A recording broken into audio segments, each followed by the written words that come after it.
자, 저는 지식산업센터와 일반 수익형 부동산 또는 지산에 아까 공장과 지원사무실이 있다고 말씀드렸잖아요. 지산은 공장도 있고 상가도 있습니다. 이런 것들의 비교 또는 지산과 다른 수익형 상품, 다른 수익형 상품이라고 하면 오피스 또는 상가 같은 거거든요. 그런 부분을 좀 비교해보는 시간을 한번 가져봤어요. 제 나름대로 그냥 정리를 강의할 때 좀 했었던 건데 그 부분도 한번 설명드려 보겠습니다. 자, 지식산업센터하고 일반 사무실하고 어떻게 다르지? 지식산업센터와 일반 사무실을 지금 현재 조목조목 한번 설명드려 볼게요. 아파트형 공장이 지산이잖아요. 그러니까 지산과 일반 사무실, 대장상으로 보면, 대장이라면 건축물 대장 이런 거예요. 건축물 대장상으로 보면 지식산업센터는 딱 떼면은 아파트형 공장, 지원, 근생 이렇게 나와요. 그런데 일반 사무실은 업무시설 또는 근생시설 이렇게 나오거든요. 자, 그리고 법률로 보면은 지산은 산지법 및 공장 설립에 관한 법률, 또 상가 임대차 보호법, 건축법에 적용을 받죠. 근데 일반 사무실은 건축법, 또 상가 임대차 보호법 이렇게 적용을 받습니다. 그런데 일반 사무실은 입주 자격이 없잖아요. 근데 지산은 공장에는 공장 등록이 가능해야 되고 제조, 정보통신산업, 지식산업 뭐 이런 것이 들어가야 된다라는 것이 특징이죠. 그 지원시설은 공장 등록은 불가능하다.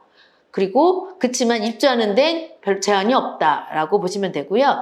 일반 사무실은 그런데 아무 제한이 없어. 그리고 근데 일반 사무실에서 공장 등록하는 거는 불가능하잖아요. 그런 차이점이 있습니다. 자, 그러면 혜택은 뭐가 있죠? 일반 사무실에서는 아무런 혜택이 없는데 지식산업센터는 5년 동안 직접 사용하면 취득세를 50% 감면받는다. 그리고 재산세, 종부세 감면이 있습니다. 이런 차이가 있는 거예요. 또 대출 부분은 어떻습니까? 지금 오피스 같은 경우는 마곡의 오피스가 굉장히 많습니다. 그리고 다른 뭐 강남에도 오피스가 있고 다른 데 오피스가 있는데 대출 받을 때 보통 50에서 60% 정도 대출 나옵니다. 그런데 지산은 70에서 90%까지 대출이 나와요. 이게 자기 자본은 조금 들어가고 정책자금이나 시중은행 자금을 많이 쓸 수가 있는 거잖아요. 그런데 이 부분을 활용하지 않는 분들한테는 이게 중요하지 않다고 느끼는데 실제로 수익률에서 굉장히 많은 차이가 나기 때문에 이 부분을 활용하고자 하는 분들이 지산으로 굉장히 많이 몰려옵니다. 실질적으로 지산 가격이 요새 오피스 가격을 앞질렀잖아요. 제가 마곡에도 제 소유 뭐가 있는데 거기에 사무실 가격보다 지금 지산 사무실 가격이 훨씬 더 높습니다. 그래서 지금 일반 사무실도 지산처럼 막 가격은 좀 따라오고 있는데 마곡이라는 위치가 구로 가산보다 더 나쁘지는 않잖아요. 그런데 거기 가격이 지금 구로 가산을 못 따라오고 있으니까 그런 면에서 지산의 그 대출 부분이 굉장히 많이 좌우를 했다라고 저는 생각을 합니다.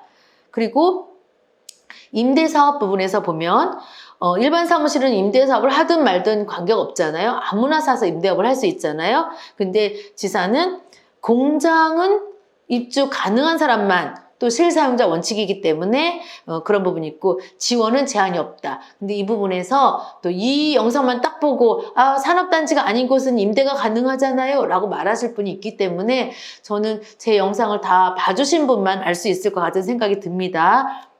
그 외에 사실 제가 요 외에 거의 지산을 지금 거의 13년 이상 일을 하면서 지산에 대해서 강의도 많이 했고 실제 계약서도 어마어마하게 많이 썼기 때문에 많은 부분을 여러분들한테 설명드릴 수 있고 또 할 수 있지만 그 부분은 약간 뒤로 해야 될 것 같아요. 제 영상이 좀 너무 길어지니까. 자, 관리 부분에 대해서 좀 말씀드리면 일반 사무실도 관리사무소가 있고 지산도 관리사무소가 있습니다. 그런데 솔직히 말씀드리면 제가 일반 건물도 가지고 있지만 관리비는 상당히 차이가 많이 납니다. 지산은 관리비가 저렴해요. 그리고 일반 사무실 관리비가 지산보다 훨씬 더 높습니다. 제가 이 집합 건물 관리비에 대해서 박사 논문을 썼고 그리고 그 논문으로 박사학위를 받았거든요. 정말 관리비 얘기하면 한도 끝도 없이 할 얘기가 굉장히 많지만 여기서는 그냥 일단 정리하고요. 지식산업센터가 일반 사무실보다 훨씬 더 관리비가 저렴하다는 사실 말씀드립니다. 그리고 이제 다음 장으로 넘어가서 소유권 상태를 보시면 일반 사무실은 법인이나 1인 소유 건물로 임대만 하는 경우가 많다라고 했는데요. 일반 사무실은 집합 건물일 수도 있고 집합 건물이 아닌 건물일 수도 있어요.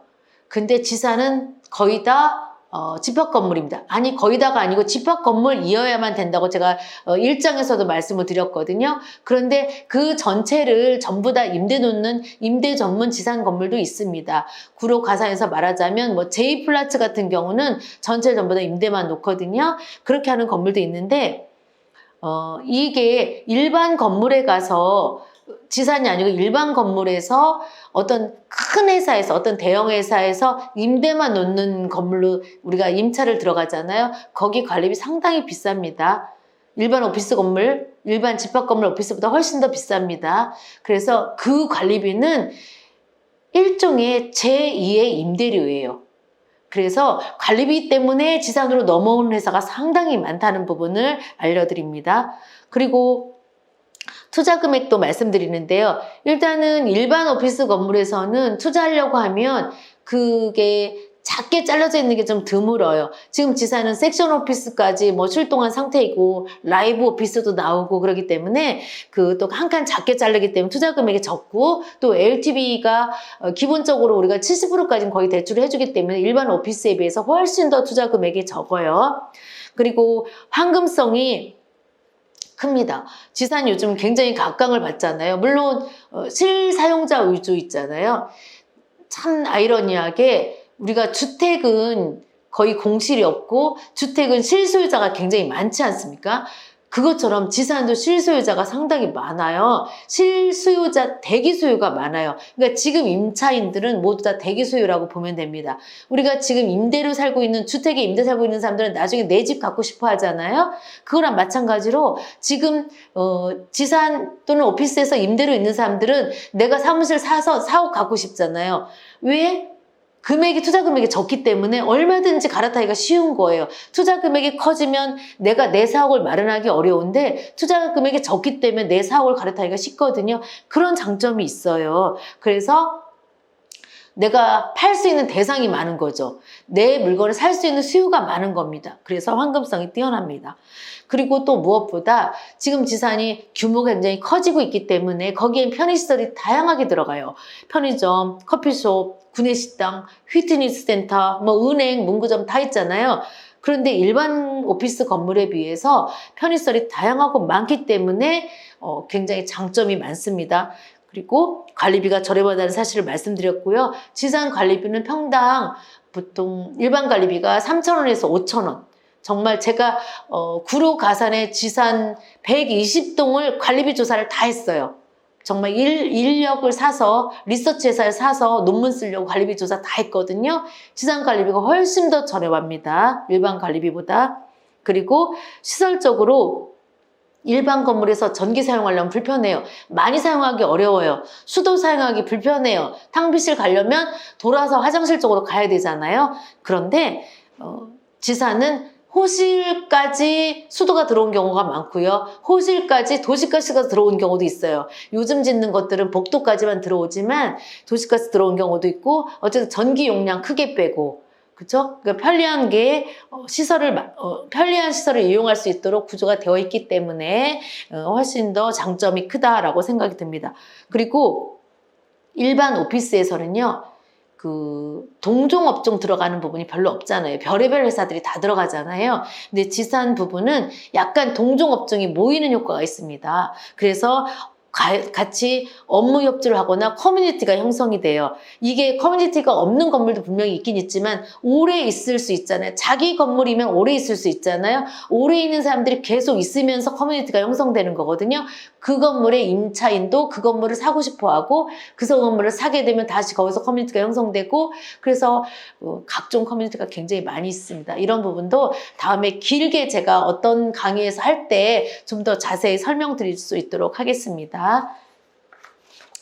자, 그러면 이게 일반 건물에 비해서 지산이 계속 좋다고 제가 말씀을 드렸는데 지식산업센터에서 그럼 공장 사는 거하고 지식산업센터에서 지원 사는 거하고도 틀리잖아요. 그럼 그 부분을 제가 좀 요약한 부분 설명을 좀 드려볼게요. 자, 건축물 대장상 지사는 아파트형 공장으로 되어 있고요.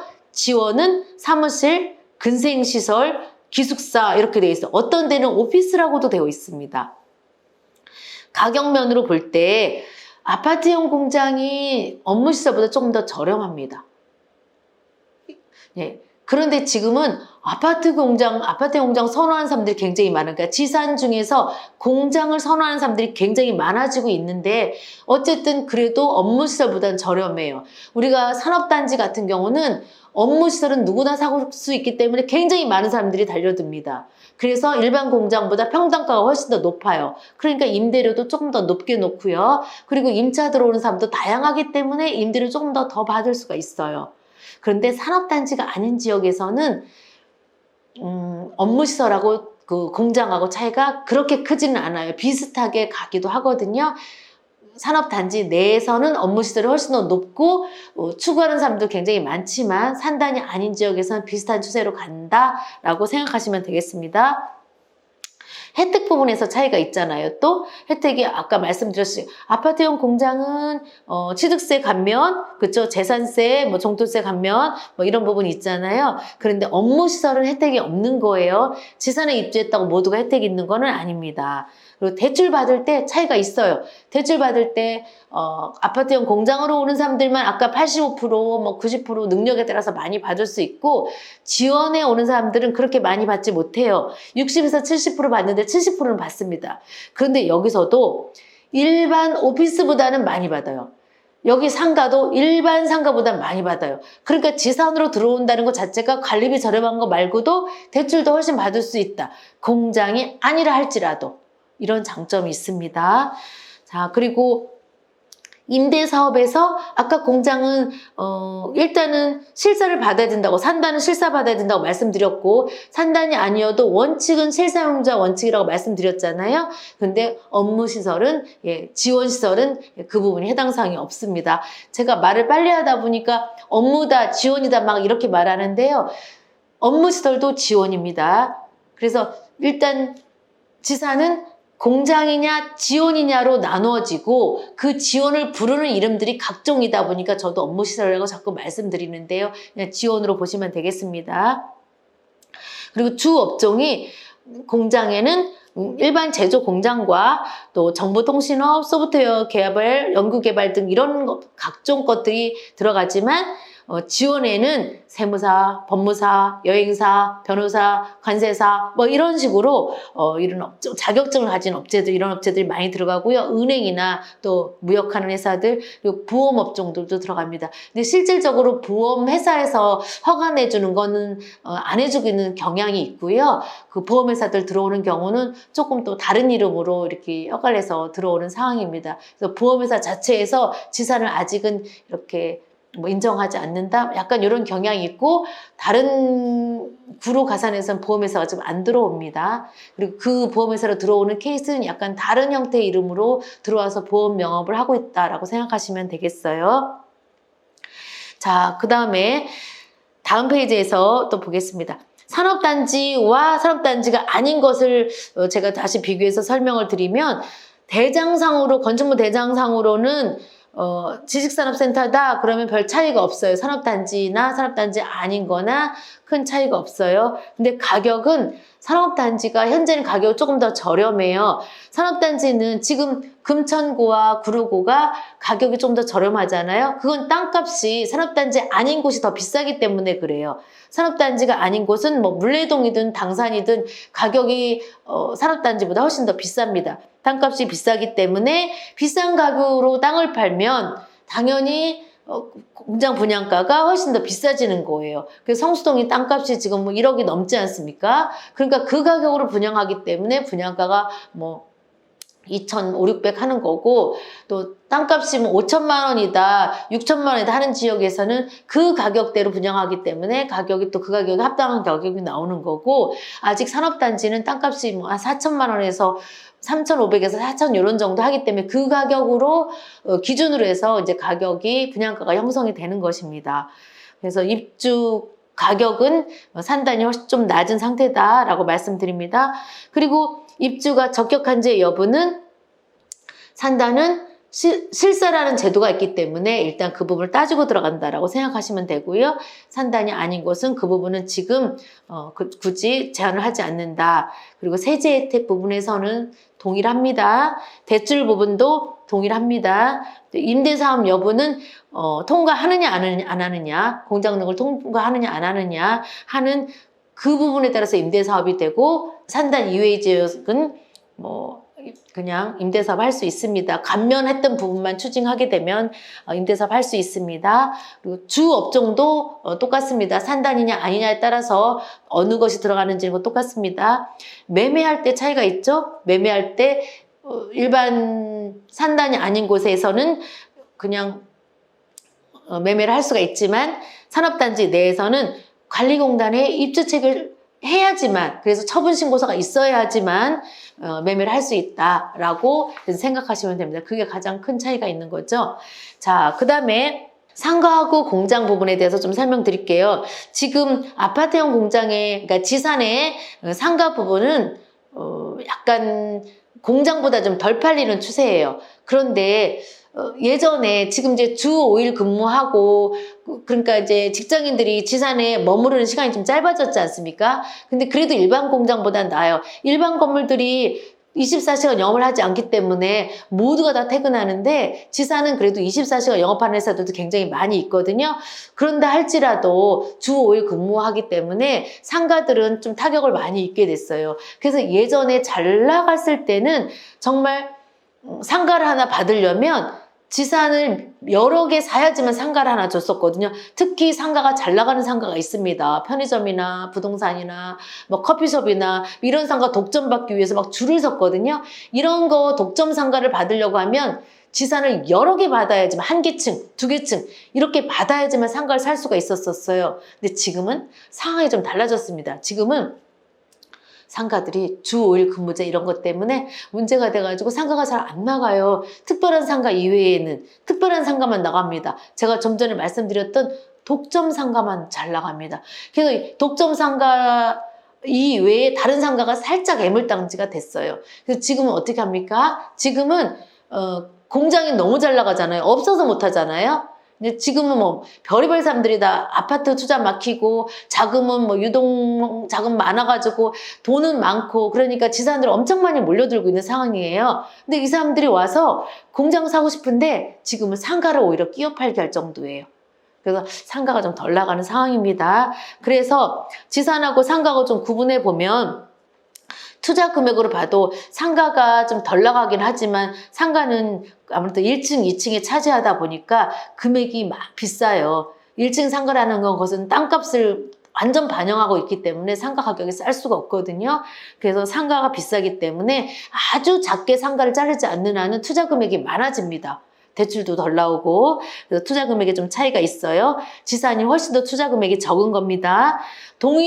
만일에 똑같은 금액으로 했을 때 공장은 넓은 걸 살 수 있는데 상가는 조금밖에 못 사는 거예요. 자, 그리고 프리미엄 부분에 대해서 주로 실사용자들이 공장을 사면서 프리미엄이 형성이 되는데요. 그러니까 분양받았던 금액보다 더 비싸게 팔 수가 있어요. 지금은 공장이. 근데 상가는 주로 이제 임대사업자들이 사는데 프리미엄이 형성된다고 보기에 살짝 좀 어려운 구석이 있어요. 왜냐하면 한정된 것만 프리미엄이 붙지 그 외의 상가들은 아직 좀 고민 대상이거든요. 상가는 어떤 상인이 와서 얼마나 잘 하느냐에 따라서 많은 차이가 있어요. 그런 차이가 있습니다. 권리금 부분이 공장에선 지금 권리금이 안 붙잖아요. 임대로 쓸 때는 권리금 절대로 안 붙어요. 임대로 쓰면서 버틸 수가 없는 상황인데 상가는 임대로 하면서도 권리금 붙잖아요. 오히려 우리가 공장은 매매하면서 프리미엄이 붙고 상가는 매매하면서 살짝 좋은 것과 나쁜 것의 차이가 있습니다. 그러니까 아주 좋은 것은 잘 나가는데 어떤 거는 애물단지다 이렇게 생각하시면 되겠어요. 그리고 보통 이제 시설 부분에도 차이가 좀 있는데요. 요즘 공장은, 옛날 공장은 주인들이, 임대인들이 다 손 하나 까딱 안 했어요. 임차인들이 와서 시설하고 썼거든요. 임차인들이 남의 집에다가 엄청 좋은 시설을 하지 않잖아요. 남의 집에 와서 좋은 인테리어를 하지 않아요. 그러다 보니까 임차인이 하는 시설은 막 약간 옛날 판넬식의 칸막이 정도 하고 썼었거든요. 그래서 옛날에 임차인이 시설을 했지만 지금 완전히 바뀌었습니다. 지금 아파트형 공장은 임대인들이 시설을 해줘요. 임대인들이 자기 시설을 사장실, 회의실 이런 것들을 만들어주고요. 임차인 오세요 하니까 임차인이 골라갈 수 있는 상황이거든요. 그래서 시설물을 임대인이 만들어 놓기 때문에 원상회복을 지키고요. 그 시설물을 깨끗하게 잘 사용하는 상태로 지금 바뀌고 있어요. 임대인이 인테리어를 잘 해놓다 보니까 지산으로 들어오는 임차인들이 더 많아지는 거고. 그래서 지금 시설은 보통 공장은 예전에 임차인들이 하던 것들에서 임대인이 하는 걸로 바뀌었고요. 상가는 아직도 임차인이 하는 겁니다. 그래서 그 시설하는 부분에 대한 좀 차이가 있습니다. 그렇게 아시면 되고요. 자, 이번에는 그럼 일반 상가하고 지식산업센터에 있는 상가하고 한번 차이를 좀 볼까요?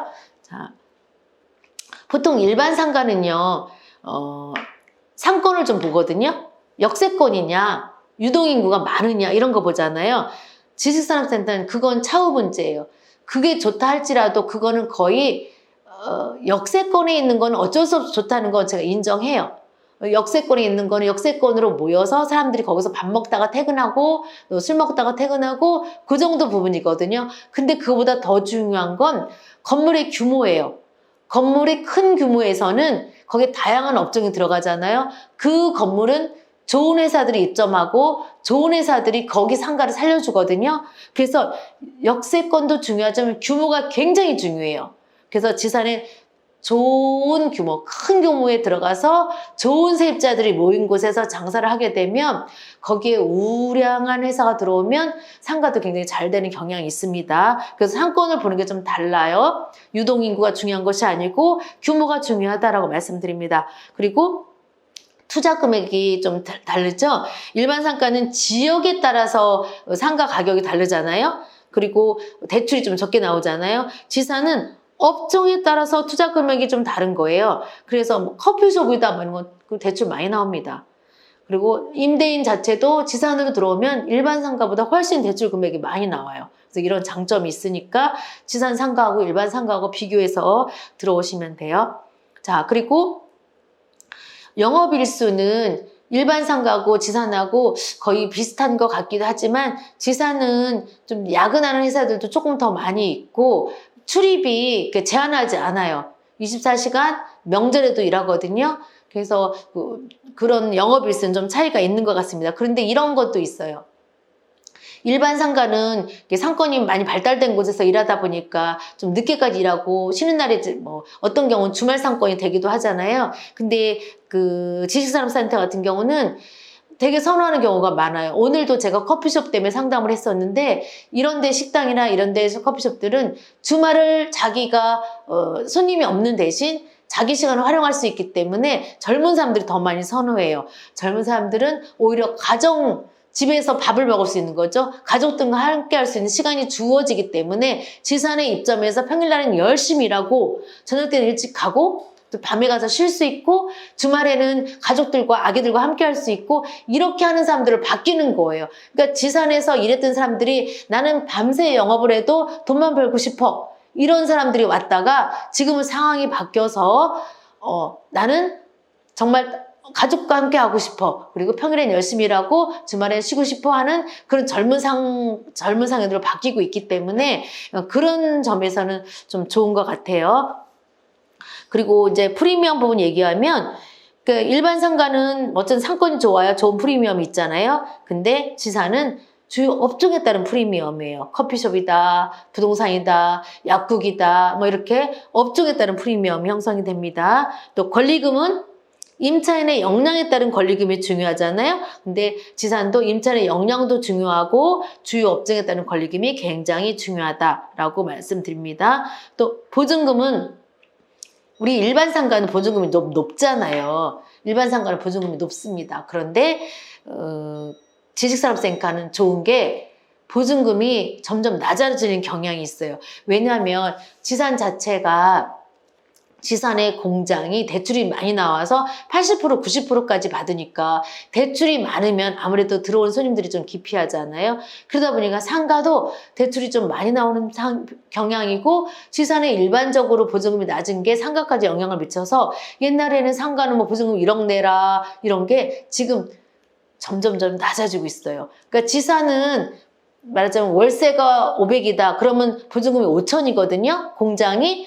그러니까 이제 상가도 점점 그게 낮아지는 경향이 있다라고 보시면 되겠습니다.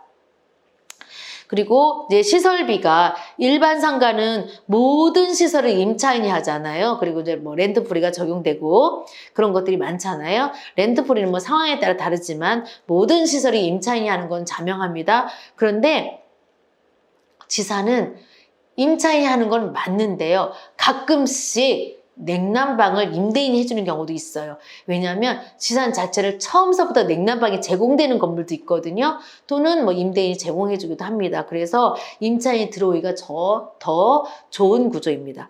그리고 건물 관리 부분에 대해서도 건물 관리는 조그만 건물이냐 큰 건물이냐 따라서 관리하는 차원이 다르잖아요. 근데 지산은 임대인 입장에서는 건물 관리가 상당히 용이한 거예요.